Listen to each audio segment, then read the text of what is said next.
Hello everybody, my name is Jennifer and my partner Elena and I are going to be talking to you about teacher shortage and retention. So in this first section we're going to be talking about teacher shortage, which is an area of specific grade, subject matter, or discipline classification or geographic area in which the secretary determines that there is an inadequate supply of elementary or secondary school teachers. So before we get started, go ahead and pause this video and write down what you think are the biggest factors causing the teacher shortage. So you can take some more time if you'd like, but I think that's kind of a big issue because for every person, there's going to be a different reason. So some of the big issues we're seeing right now are economy and the tight job market. So unfortunately, we're unable to pay teachers what they want to be paid. And for some of the jobs or most of the jobs that people want, there's going to be about 100 applicants for every one position. The increased number of students, so having to meet that demand, and the quality of students that we're getting. So students are a lot smarter than a lot of the teachers now, when unable to keep up with them technologically. So just trying to work with that. The salary. So the salary is not that great if you're entering as a beginning teacher at about $30,000 with no credentials or anything. And then a cost to just get into a program is going to be a couple hundred, with your program being several tens of thousands on top of that. So kind of weighing those isn't really the best financial decision for many people. And then a lot of teacher programs, unfortunately, aren't the best for preparing their teachers for really being able to teach the content that they signed up for. So if you're unable to feel comfortable in the position you're in, you're probably not going to stay very long. Personnel management and working conditions, so the way teachers are treated in the schools that they're set up in. So are they clean? Is there clean water? Are people nice?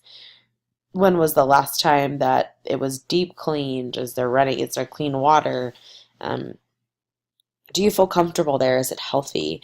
Admin support. So is your administration really looking at you as a teacher and how you're making a better life and future for your students, or are they just kind of keeping you there because you're a good teacher who's able to give them the test results that they'd like?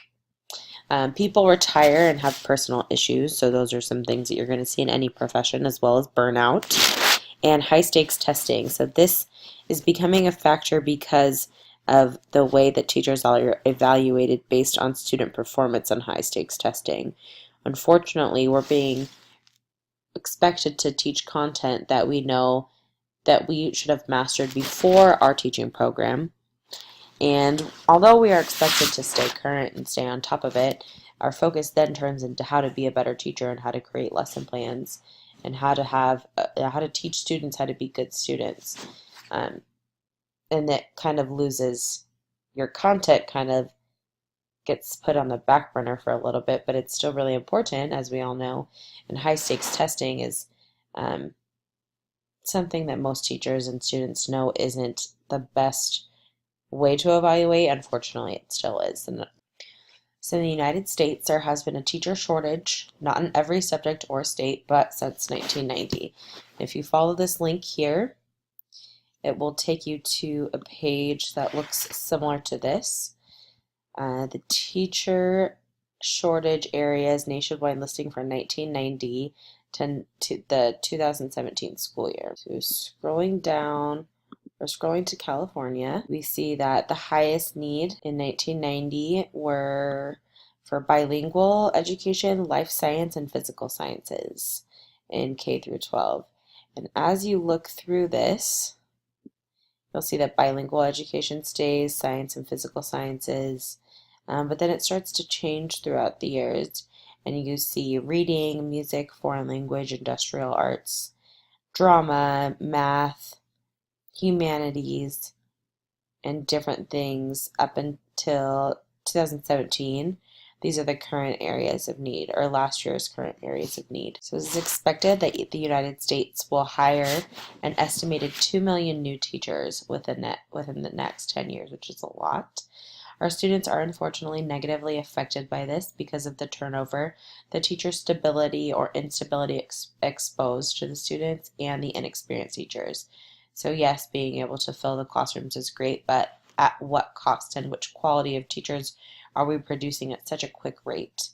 States are now offering incentives to teachers for, especially if you're at a Title I school, or even having your induction program taken care of. A lot of school districts still aren't doing that, unfortunately, so having that extra perk for new teachers is really nice. There's also a private sector and fast track programs. One specifically is Teach for America.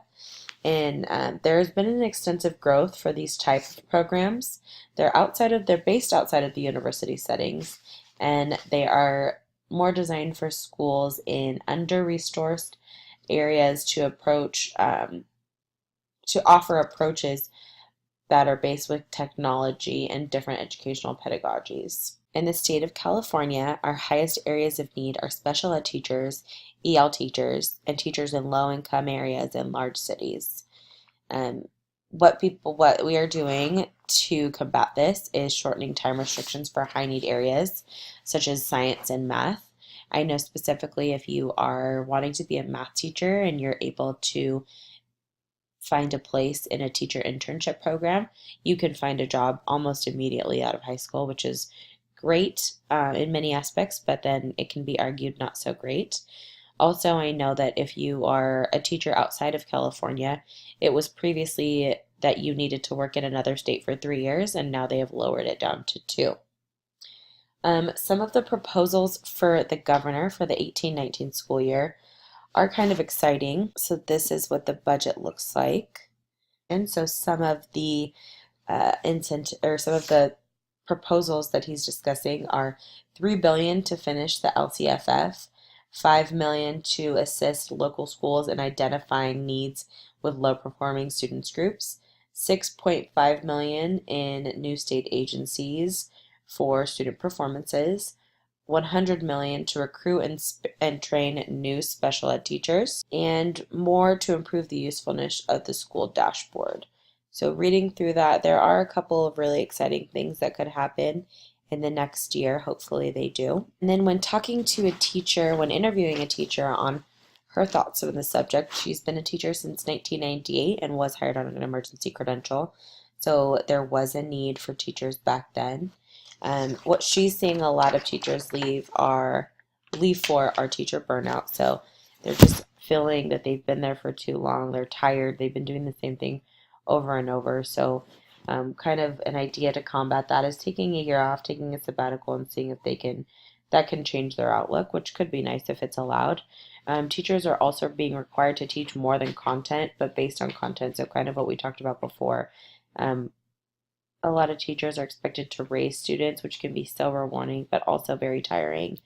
The trends in education are shifting, the technology is evolving. So being able to keep up with those things and properly educate our students with everything that they're capable of doing as well. And then testing, just another thing we talked about previously. So requiring your teachers to lose class time because of testing, but then knowing that testing is largely irrelevant because the tests get thrown out. For example, we've had the high school exit exam, No Child Left Behind, and STAR testing are just examples of things that were really big in education, and now they're kind of useless. We're not really seeing at all anymore. Another issue is that there's too much emphasis on big business in education, which can be frustrating for students. And my partner Elena is going to take this away and talk to you guys more about teacher retention. I'll be focusing on the teacher retention aspect of this presentation.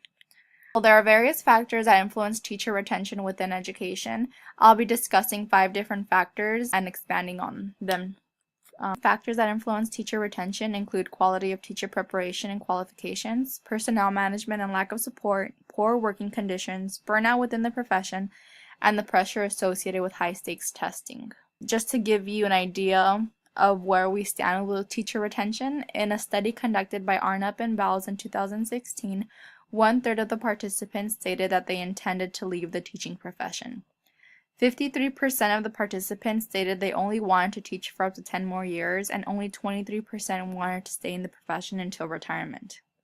So by exploring these different factors, we'll be able to identify challenges that arise with having our own classroom, and maybe we'll feel better prepared to combat them when these challenges arise. So contributing directly to teacher retention is how well trained a teacher is to handle the stress associated with the daily stresses of managing a classroom. In a study conducted by Boyd and colleagues, it was found that 61% of the participants who obtained certification through a traditional college-recommended route felt prepared to tackle the daily stresses of managing their own classroom. So by participating in a traditional college-recommended program, more than half of the teachers felt prepared to combat the different challenges that arise in the classroom, which is actually, I feel, a low number, because by participating in a credential program, we should have at least 80 to 90% of teachers feeling prepared. There are gaps to be filled within a teacher preparation program.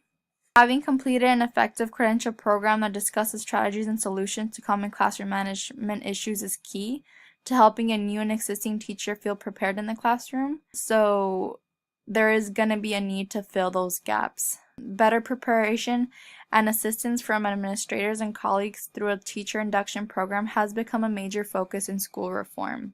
The ultimate goal of mentoring and induction programs is to retain and improve performance for new teachers in the teaching profession while improving the performance of student growth and achievement.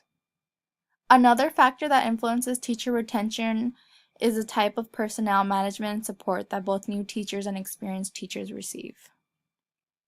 So expanding on Jennifer's interview with the long-term teacher, many teachers claim to lack support from administrators both at the school and district level.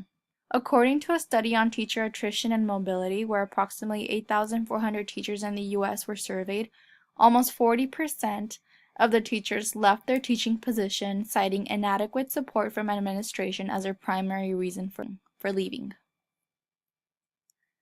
In Bill Gates' TED Talk titled "Teacher Need Real Feedback," he says that teachers receive almost no systematic feedback. Over 98% of teachers receive only one word of feedback from the administrators, and that word is satisfactory. Since there is no data specifically on how teacher feedback relates to student performance, Gates looked at the student proficiency scores in reading, science, and math from countries around the world. The U.S. is in a three-way tie for 15th place in reading proficiency, 23rd in science proficiency, and 31st for math proficiency. The country that ranks first in all three categories is China. He looked at the reading proficiency rankings and found that 11 of the 14 countries that ranked higher than the U.S. have a formal system for helping teachers improve and develop their skills. In Shanghai, beginning teachers have the opportunity to observe and learn from more experienced teachers, have weekly teacher study groups to discuss successes and failures in the classroom, and get feedback from their colleagues about the lessons that they regularly observe. He created a project titled Measures of Effective Teaching, where 3,000 teachers across the U.S. are currently being observed, rated, videotaped, and reflecting their own practices. This type of self-reflection is important for teachers because they are able to see what they're actually doing in the classroom and able to improve on it. Overlapping with the quality of teacher preparation is the impact that working conditions have on whether or not they will stay within the teaching field. In a study conducted by Jacobson, it was found that teachers expressed dissatisfaction due to excessive meetings, time-consuming paperwork, lack of planning time, and shortage of teaching supplies. Furthermore, oftentimes there are positions open to specific disciplines that fall under a general discipline umbrella, and teachers will be hired to teach that subject area, although they have little to no experience. In a study titled Highly Qualified or Highly Unqualified, conducted by Polizzi and his colleagues, it was found that a larger percentage of science teachers were being drawn from in-field graduates that possessed a strong background and understanding of biology. This strong level of training in their disciplinary content deemed them qualified science teachers, and oftentimes resulted and continues to result in the bio teacher population teaching a multitude of science courses that fall under the umbrella of science. For example, physiology, anatomy, and even chemistry, even if it's not within their specific discipline. Many times these teachers were successful in passing their science CSET, but did not actually take the courses during their undergrad. This results in many teachers not understanding the most effective way to teach the content assigned to them. Currently, the number of chemistry teachers has significantly increased, although an estimated 70% of chemistry teachers consistently did not earn a degree in chemistry, or take sufficient chemistry courses to be considered a master of their content. All of this results in teachers feeling highly stressed, overworked, and experiencing a low sense of self-efficacy that ultimately ends up harming both teacher and student performance. Another factor to consider is the burnout rate that teachers experience. In Van's 2015 study, it was identified that teachers are required to take on additional responsibilities outside of their main role of a subject specialist teacher. Tasks include teaching mental health awareness, discussion of social issues, organization of club events, sporting events, chaperoning, and other student personal care items. A teacher must personalize and perfect instruction for each individual student's need, yet a teacher can easily have over 200 students at the secondary level. The multitude of tasks they must complete results in teachers feeling a burnout rate at a higher rate than many other professions. According to the American Federation of Teachers, 73% of teachers reported that they are always feeling under stress. Teacher burnout is a problem. For example, teachers are less likely to be able to deliver high-quality instruction when they're not able to decompress. Stressed, overworked, frustrated teachers are less able to connect in a positive way with students and to offer students the best instruction. Standardization and high-stakes assessment in schools, which is primarily due to the widespread movement of government-regulated mandates in the U.S., has led to teachers, especially English and math teachers, that are responsible for preparing their students for the heavily weighted English and math sections of state testing, to feel additional strain and stress in the classroom. These teachers are required to participate in more preparation procedures and have a greater sense of accountability when preparing students for exams and state tests. This era of heavily emphasized high-stakes testing, which resulted in the No Child Left Behind Act of 2001, requires teachers of English language arts to administer high-stakes assessments in both reading and writing. Teachers of ELA are reported to feel victimized due to the increased expectations and regulations placed on them, more so than teachers in other subject areas, according to Rubin. These expectations are at the expense of teachers' time and their ability to keep up with the demands of the ever-changing curriculum and methods of instruction. So in conclusion, teacher retention and teacher shortage is a problem within the field of education, and it is very important to speak up, to seek aid, and to collaborate with your peers and with your districts so that we can not be another statistics and stay within the teaching profession.